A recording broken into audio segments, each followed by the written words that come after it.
کسی نے نہیں پڑھے تھے ہیں؟ نہیں پڑھے استاد جی۔ چلو اچھی بات ہے، سچ تو بتا دیا ہے نا۔ جی جی۔ یہ 3 واقعات پڑھ لیں کہ میں آپ کو دہرا دوں؟ استاد جی وہ پھر اس طرح ہوگا کہ ایسے کلاس کے بغیر فون پڑھ لیں گے انشاءاللہ، جی کیونکہ یہاں پہ جی پڑھ لیں گے، جی۔ ادھر تو مولانا ابو لکھنے ہریرہ میں۔ صاحب ہیں، مولانا صاحب خیریت سے ہیں؟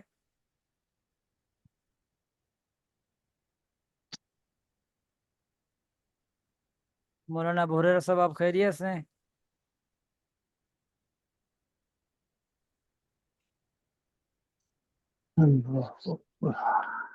جی ان کا جواب نہیں آ رہا جی، کیا کہتے ہیں آپ بتا دینا پھر کیا کرنا ہے؟ آپ نے 3 پڑھنے ہیں تو پھر میں نہیں بتاتا، ورنہ میں دہرا دیتا ہوں۔ ایک تو سلیمان علیہ السلام آ رہا تھا نا استاد جی۔ نہیں ساجد آگے را دیں۔ دہرا دوں میں؟ نہیں 3 جو ہم نے رات پڑھے تھے وہ تو ریکارڈنگ کے اندر ہیں، وہ تو آپ نے خود سننے، ٹھیک ہے؟ جو اگر کل آپ نہیں تھے تو 3 اور آگے واقعات تھے اور جس کا ان 2 آیتوں کے اندر ذکر آیا ہے۔ تو ان 3 واقعات میں سے جو چوتھا واقعہ تھا وہ یہ تھا کہ ایک نیا بادشاہ تھا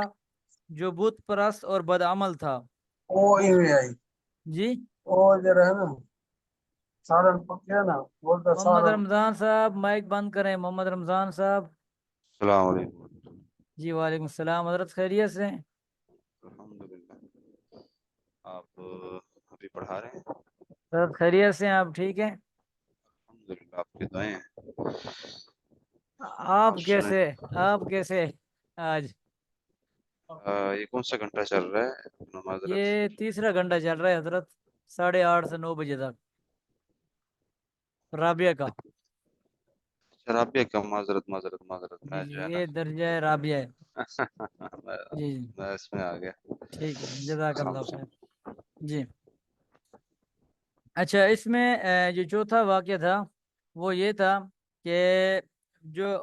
ایک نیا بادشاہ تھا جو بت پرست اور بدعمل تھا، بخت نصر سے بغاوت کی تو بخت نصر دوبارہ چڑھ آیا اور کیا نام ہے خون اور قتل و غارت کیا، اور اس نے جو ہے شہر کے اندر جو ہے آگ لگا دی، اور یہ حادثہ جو ہے تعمیر مسجد تقریباً 415 سال کے بعد پیش آیا، یعنی جب یہ مسجد تعمیر ہوئی تھی تو اس کے بعد یہ جو چوتھا واقعہ ہے 415 سال کے بعد پیش آیا۔ اس کے بعد یہود یہاں سے جلا وطن ہو کر بابل چلے گئے، جہاں نہایت ذلت اور خواری سے رہتے ہوئے 70 سال گزر گئے۔ اس کے بعد شاہ ایران نے شاہ بابل پر چڑھائی کر کے بابل فتح کر لیا۔ پھر شاہ ایران کو ان جلا وطن یہودیوں پر رحم آیا اور ان کو واپس ملک شام میں پہنچا دیا اور ان کا لوٹا ہوا سامان بھی واپس کر دیا۔ اب یہود اپنے اعمال بد اور معاصی سے طیب ہو چکے تھے، یہاں نئے سرے سے آباد ہوئے، تو شاہ ایران کے تعاون سے پھر مسجد اقصی کو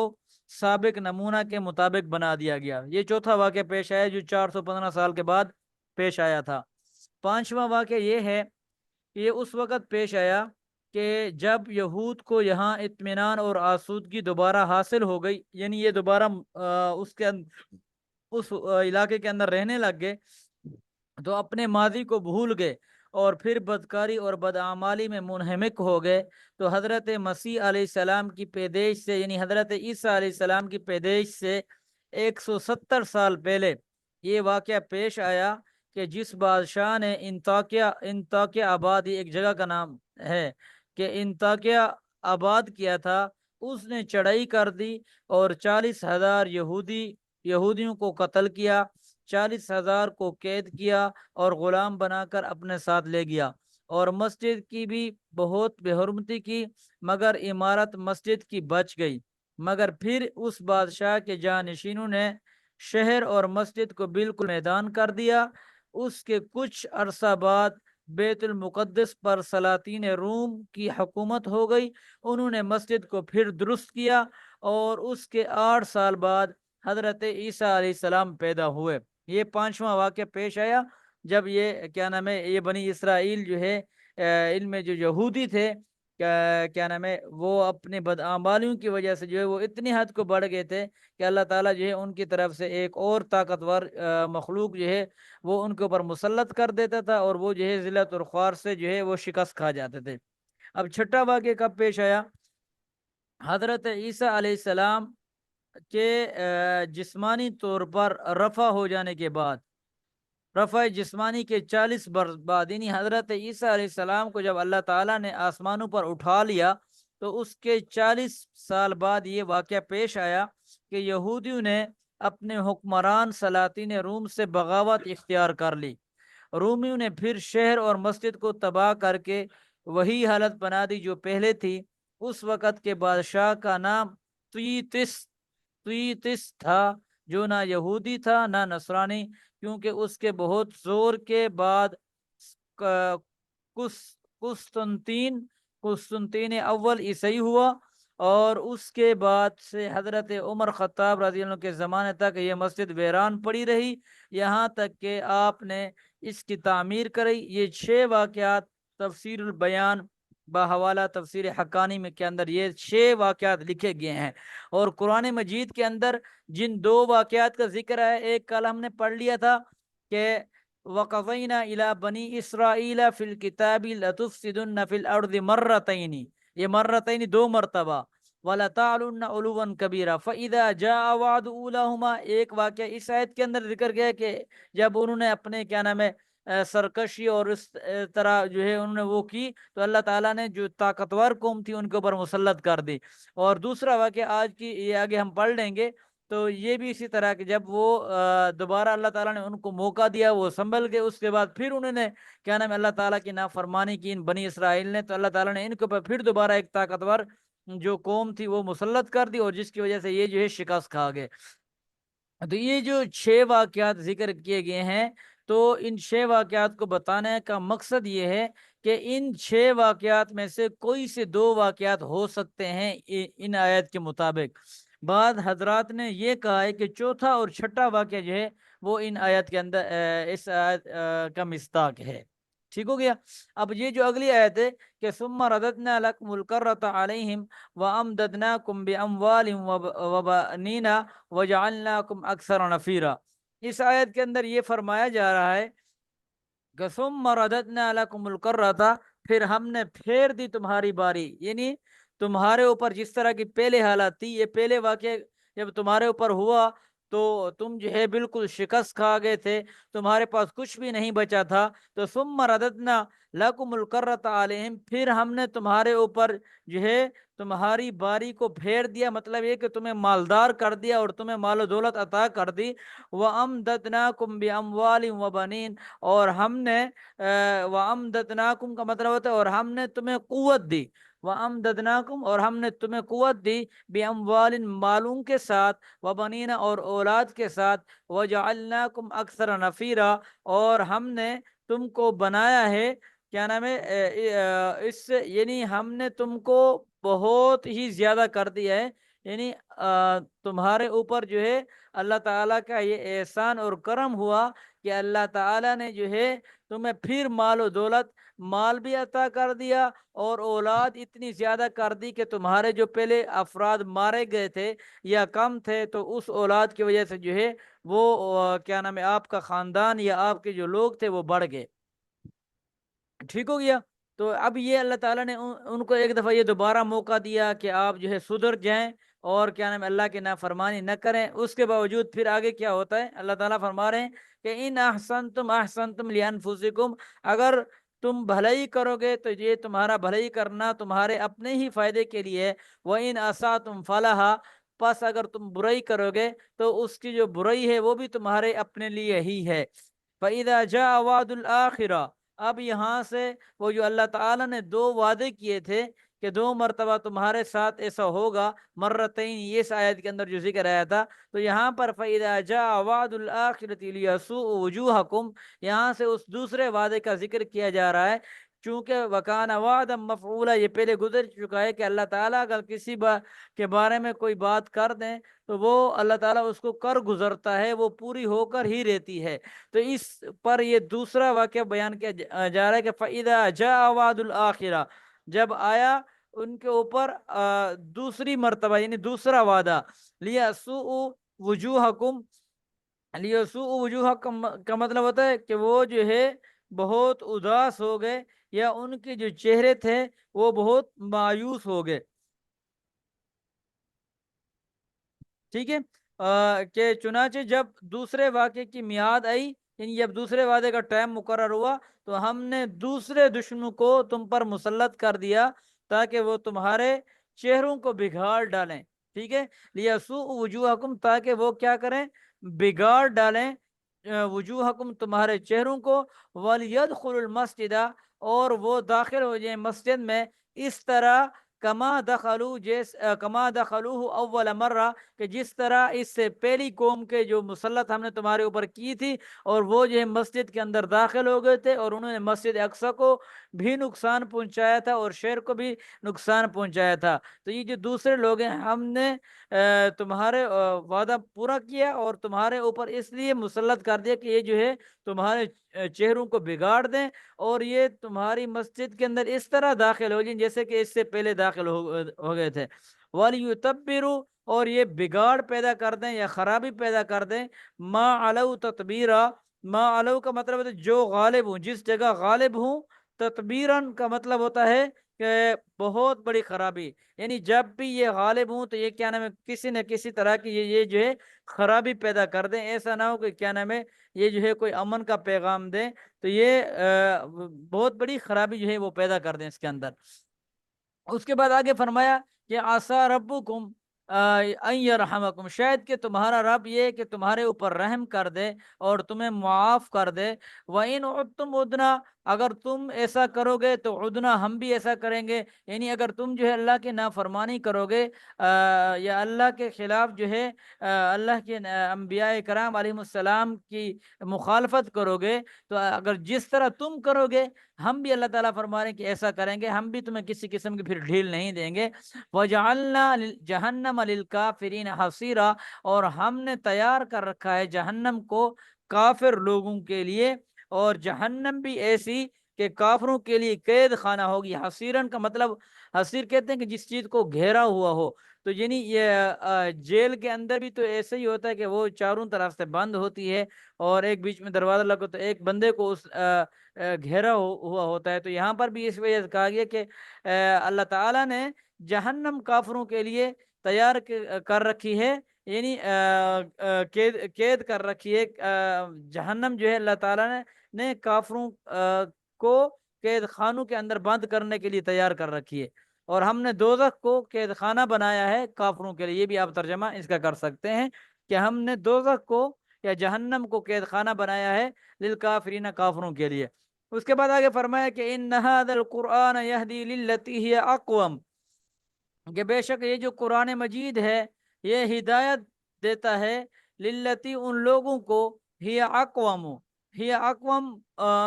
کا مطلب ہوتا ہے جو کیا نام ہے اچھے ہوتے ہیں، یا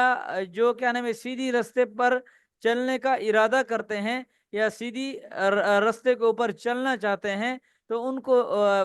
یہ اس طرح کے بولا جاتا ہے کہ یہ جو ہے اچھے لوگ ہیں اور یہ جو ہے سیدھے رستے کے اوپر چلنا چاہتے ہیں۔ بعض حضرات نے یہ اقوام کی تفصیل کے اندر یہ لکھ رہا ہے جو منزل مقصود تک پہنچنے کے قریب ہوں ان کو اقوام کہا جاتا ہے، کہ جو منزل مقصود تک پہنچنے کے قریب ہوں ان کو کیا کہا جاتا ہے، ان کو اقوام کہا جاتا ہے۔ تو اس آیت کے اندر فرمایا کہ وہ راہ ہے جو سب سے سیدھی ہے، یعنی ان لوگوں کے لیے جو کیا نام ہے سیدھے راستے تک پہنچنے کا ارادہ رکھتے ہیں۔ اس کے بعد آگے فرمایا کہ وہ یبشر المؤمنین، اور آپ مومنین کو خوشخبری دے دیں کہ الذین، وہ لوگ، یعملون الصالحات، جو نیک اعمال کرتے ہیں، ان لہم اجرا کبیرا، بے شک ان کے لیے بہت بڑا اجر ہے، وَأَنَّ الَّذِينَ لَا يُؤْمِنُونَ بِالْآخِرَةِ، اور بے شک وہ لوگ لا یؤمنون جو ایمان نہیں رکھتے آخرت پر، اعتدنا لہم، اللہ تعالیٰ فرما رہے ہیں کہ ہم نے ان کے لیے تیار کر رکھا ہے عذابًا علیمًا، ایک سخت عذاب۔ اس کے بعد آگے فرمایا کہ وَيَدْعُ الْإِنسَانُ بِالشَّرِّ دُعَاءَهُ بِالْخَيْرِ، اور پکارتا ہے انسان بالشر، بری چیز کو، دعاءَهُ بالخیر، ایسے جیسا کہ کسی اچھی چیز کو کیا نام ہے پکارا جاتا ہے یا اس کے لیے دعا مانگی جاتی ہے، تو یہ جو انسان ہے یہ بری چیز کو ایسے ہی پکارتا ہے۔ اور انسان برائی اس طرح مانگتا ہے، یہاں پر دعا کا مطلب مانگنا، آپ کر لیں، پکارنا نہیں کر لیں، پکارنا بھی ایک قسم کا مانگنے کے طور پر استعمال ہوتا ہے، لیکن مانگنا یہاں پر بہتر ہے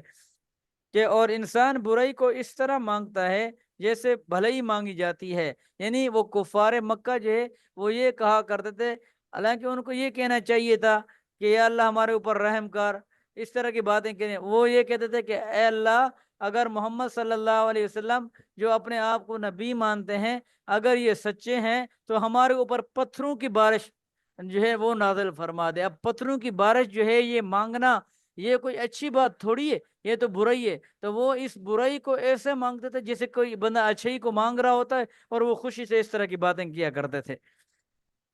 اس کے بعد فرمایا کہ وَكَانَ الْإِنسَانُ عَجُولًا، اور بے شک انسان جو ہے وہ بہت جلد باز ہے۔ اگلی آیات کے اندر جو ہے اللہ رب العزت جو ہے مختلف نشانیوں کا ذکر کر کے توحید کی طرف اشارہ دے کر یہ سمجھا رہے ہیں کہ اے کفار مکہ یا اے محمد صلی اللہ علیہ وسلم، آپ ان کو بتا دیں کہ یہ چیزیں جو تم دیکھ رہے ہو یہ خود بخود تھوڑی ہو رہی ہیں، ان کو کوئی نہ کوئی کرنے والی ذات تو ہے کہ دن رات میں تبدیل ہو رہا ہے اور رات دن میں تبدیل ہو رہا ہے، یہ ایسے تھوڑی ہو رہا ہے کہ وَجَعَلْنَا اللَّيْلَ، اور ہم نے بنایا رات کو، وَالنَّهَارَ، اور دن کو، آیتین، دو نشانیاں، فَمَحَوْنَا آیَةَ اللَّيْلِ وَجَعَلْنَا آیَةَ النَّهَارِ، کہ ہم جو ہے پھیر دیتے ہیں رات کی نشانیوں کو، یعنی ہم جو ہے رات کو تبدیل کر دیتے ہیں۔ فَمَحَوْنَا کا آپ یہ ترجمہ بھی کر سکتے ہیں کہ فَمَحَوْنَا، یا پھر جو اس کا لغوی ترجمہ بنتا ہے کہ مٹا دیتے ہیں، یعنی ہم رات کو جو ہے یا رات کی نشانیوں کو مٹا دیتے ہیں، یعنی رات کو مٹانے کا مطلب یہ کہ رات جب ختم ہوتی ہے تو صبح شروع ہو جاتی ہے۔ وَجَعَلْنَا، اور ہم بناتے ہیں آیَةَ النَّهَارِ، دن کی نشانیوں کو، مبصرةً، دیکھنے کے لیے، لِتَبْتَغُوا، یعنی جب دن نکلتا ہے تو اس کے ذریعے جو ہے ہم یہ جو سورج ہے اس نشانی کو جو ہے ہم لوگوں کو دیکھنے کے لیے، لوگ جو ہے روشنی کے اندر جو ہے وہ ایک دوسرے کو دیکھتے ہیں، پہچانتے ہیں، اور اندھیری رات کے اندر جو ہے وہ کسی کو بندہ پہچان نہیں سکتا۔ لِتَبْتَغُوا، یہ اس وجہ سے اللہ تعالیٰ نے بنائی ہیں، لِتَبْتَغُوا، تاکہ تم تلاش کرو، فضلا من ربکم، اپنے رب کا فضل، وَلِتَعْلَمُوا، اور تاکہ تم جانو، عدد السنین، سالوں کی گنتی کو، والحساب، اور اس کے حساب کو، یعنی یہ سال ہیں، یہ قمری سال ہے، یہ قمری مہینہ چل رہا ہے، اور قمری مہینہ یہ 29 کا ہوا ہے یا 30 کا ہوا ہے، یا آج چاند کی پہلی ہے، یا اسی طرح شمسی ہے، تو شمسی جو ہوتا ہے سال وہ 365 دن کا ہوتا ہے۔ تو اس طرح یہ جو وقت ہے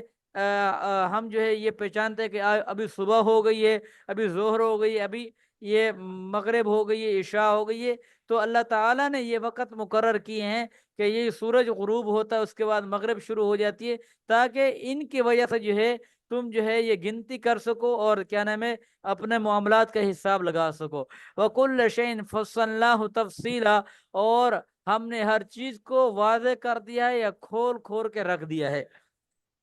وَكُلَّ شَيْءٍ اس کے بعد فرمایا کہ وَكُلَّ إِنسَانٍ أَلْزَمْنَاهُ طَائِرَهُ فِي عُنُقِهِ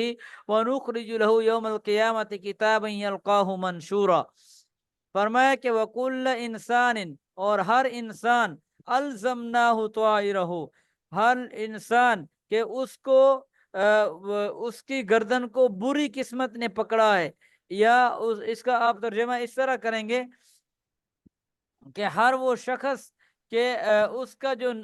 انجام ہے ہم نے اس کو اس کے گلے کے اندر چمٹا دیا، یعنی ہر شخص کا جو انجام ہے وہ اس کے اپنے اوپر ہی ہے، اس کے اللہ تعالیٰ نے اس کو اس کے ساتھ ہی چمٹا دیا ہے، یعنی جس طرح وہ کام کرے گا اس کا اسی طرح جو ہے اس کو سزا و جزا ملے گی۔ اگر وہ برے کام کرے گا تو اس کو برائی کی سزا ملے گی، اگر وہ نیک کام کرے گا تو اللہ تعالیٰ اس کو کیا نام ہے اچھی جزا اس کے بدلے میں جو ہے وہ عطا فرمائیں گے۔ تو فرمایا کہ ہم نے ہر انسان کا جو انجام ہے وہ اسی کی گردن کے اندر لگا دیا ہے، وَنُخْرِجُ، اور ہم نکالیں گے اس کے لیے قیامت کے دن کتاباً ایک نامہ اعمال، یلقاہ منشورا، یلقاہ منشورا کا مطلب یہ ہوتا ہے کہ جس کو کیا نام ہے وہ خود ہی پڑھے گا۔ نامہ اعمال ایک تحریری شکل کے اندر اللہ تعالیٰ فرما ہم نکالیں گے جسے وہ کیا نام ہے کھلا ہوا دیکھے گا، یعنی اس کے اندر صاف صاف اعمال وہ باتیں لکھی ہوں گی کہ اس نے کون کون سا گناہ کیسے کیا، یہ اس طرح کیا، تو یہ سارے اس کے اندر یہ کیا نام ہے لکھا ہوگا۔ اس کے بعد فرمایا کہ اقرأ کتابک،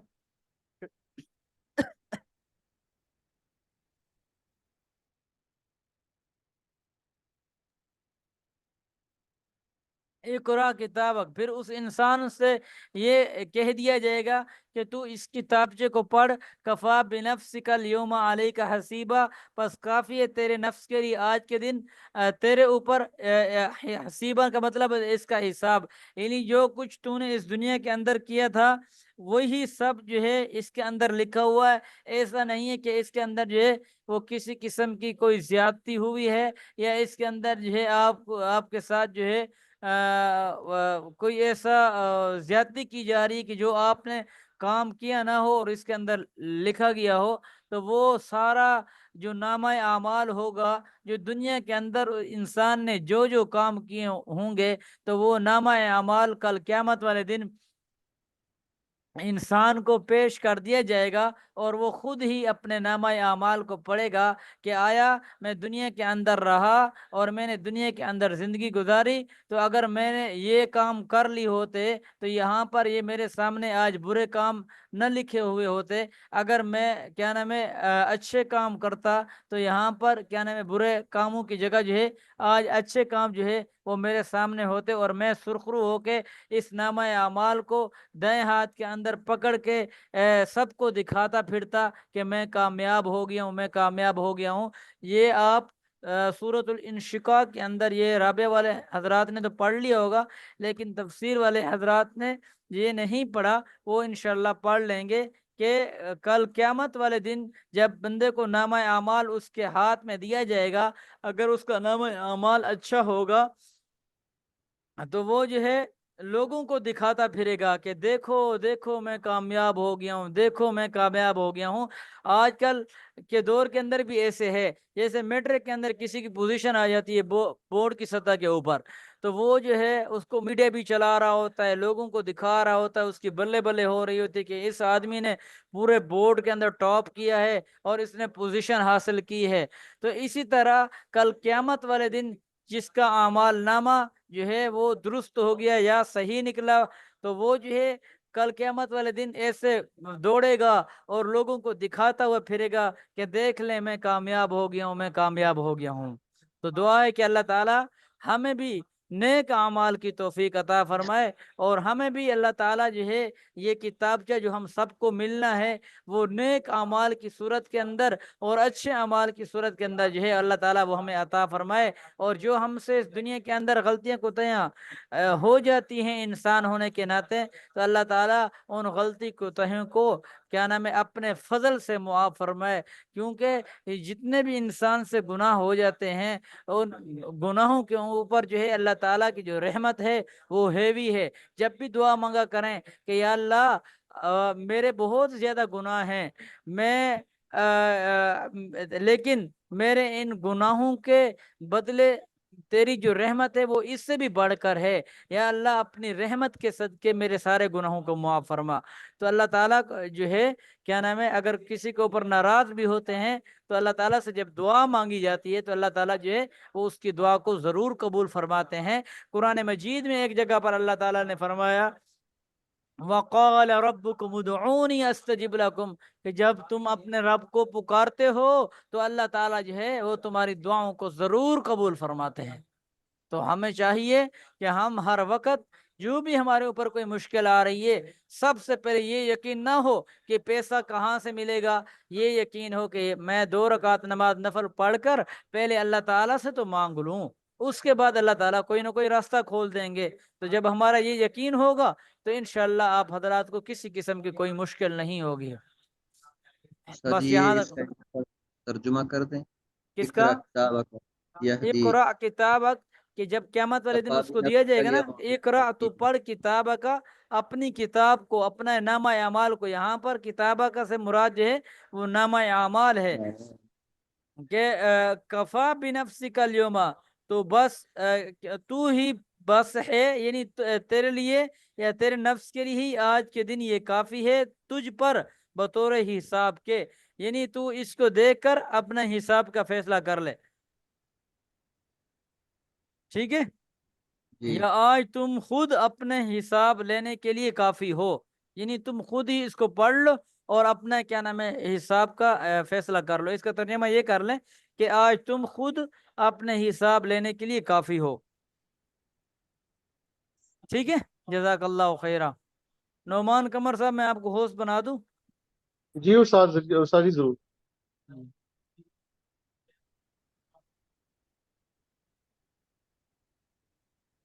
جی ٹھیک ہے، جزاک اللہ خیرہ۔